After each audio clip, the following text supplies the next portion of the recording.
একটা সম্পর্কের শুরু হয়েছিল ভালোবাসা দিয়ে, সিরিয়ালের সেটে পরিচয়, তারপর ধীরে ধীরে বন্ধুত্ব থেকে ঘনিষ্ঠতা, আর সেই সম্পর্ক গড়িয়েছিল আইনি বিয়ে পর্যন্ত। কিন্তু যে গল্পটা শুরু হয়েছিল ভালোবাসার হাত ধরে, তার শেষটা কেন হল আলাদা হয়ে যাওয়ার সিদ্ধান্তে? আজকের গল্প অভিনেত্রী ইপসিতা মুখোপাধ্যায় এবং অভিনেতা অর্ণব বন্দ্যোপাধ্যায়কে নিয়ে। সময়টা ছিল 2022-23। ইপসিতা ও অর্ণবের পরিচয় তৈরি হয়েছিল কাজের সূত্রে। শুটিং সেট থেকেই তাদের মধ্যে তৈরি হয় ঘনিষ্ঠতা। ধীরে ধীরে সেই সম্পর্ক গড়ায় ভালোবাসায়। আর এরপর আসে জীবনের অন্যতম বড় সিদ্ধান্ত। 2022 সালের গোড়ার দিকে আইনি বিয়ে করেন দুজনে। পরবর্তীতে সামাজিক বিয়ের পরিকল্পনাও ছিল। মনে হয়েছিল এবার হয়তো একসঙ্গেই নতুন জীবন শুরু করবেন তারা। কিন্তু গল্পটা সেখানেই থেমে থাকেনি। বিয়ের পরেই ধীরে ধীরে সম্পর্কে তৈরি হতে থাকে জটিলতা। শোনা যেতে থাকে বিচ্ছেদের গুঞ্জন। তবে একটা সময় দুজনেই নিজেদের সমস্যাগুলো মিটিয়ে সম্পর্কটাকে আরও একবার সুযোগ দেওয়ার চেষ্টা করেছিলেন। অর্থাৎ সবকিছু শেষ হয়ে যাওয়ার আগেই সম্পর্কটা বাঁচানোর চেষ্টা হয়েছিল। কিন্তু শেষ পর্যন্ত সেই চেষ্টা সফল হয়নি। জল থই থই ভালোবাসা ধারাবাহিকে একসঙ্গে কাজ করার সময় থেকেই তাদের সম্পর্কে নানা সমস্যা তৈরি হয়েছিল বলে পরবর্তীতে আলোচনা সামনে আসে। তবে ঠিক কী কারণে সম্পর্কের মধ্যে দূরত্ব তৈরি হয়েছিল, সেই প্রসঙ্গে পরে নিজের বক্তব্য জানিয়েছিলেন ইপসিতা। এক সাক্ষাৎকারে অভিনেত্রী জানান, অর্ণবের মনে হয়েছিল তাঁরা একসঙ্গে থাকতে পারবেন না।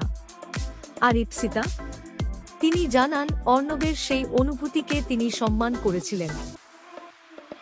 কতটা কঠিন হতে পারে সেই সিদ্ধান্ত, যার সঙ্গে ভালোবাসা, যার সঙ্গে ভবিষ্যতের স্বপ্ন, যার সঙ্গে নতুন জীবন শুরু করার পরিকল্পনা, শেষ পর্যন্ত সেই মানুষটির কাছ থেকেই যখন আসে, একসঙ্গে থাকা সম্ভব নয়।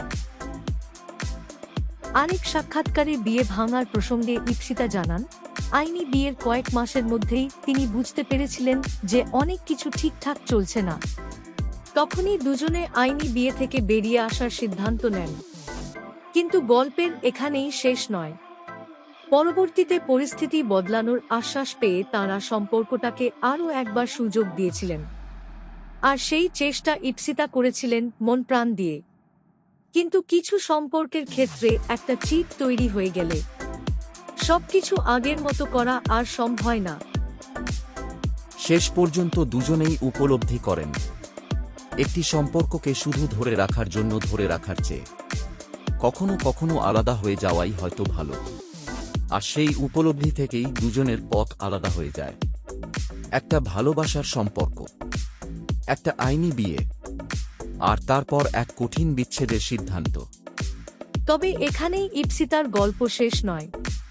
নতুন করে জীবন শুরু করার প্রসঙ্গে অভিনেত্রী জানিয়েছিলেন, ভবিষ্যতে তিনি অবশ্যই সেই বিষয়টি নিয়ে ভাববেন।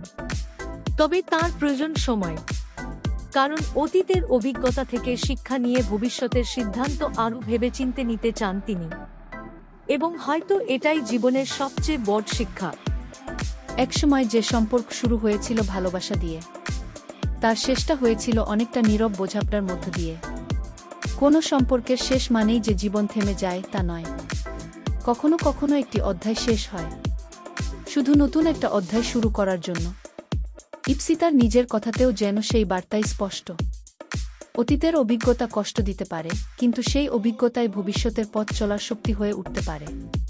আপনার কি মনে হয়, ভালোবাসার সম্পর্ক টিকিয়ে রাখার জন্য কতটা চেষ্টা করা উচিত?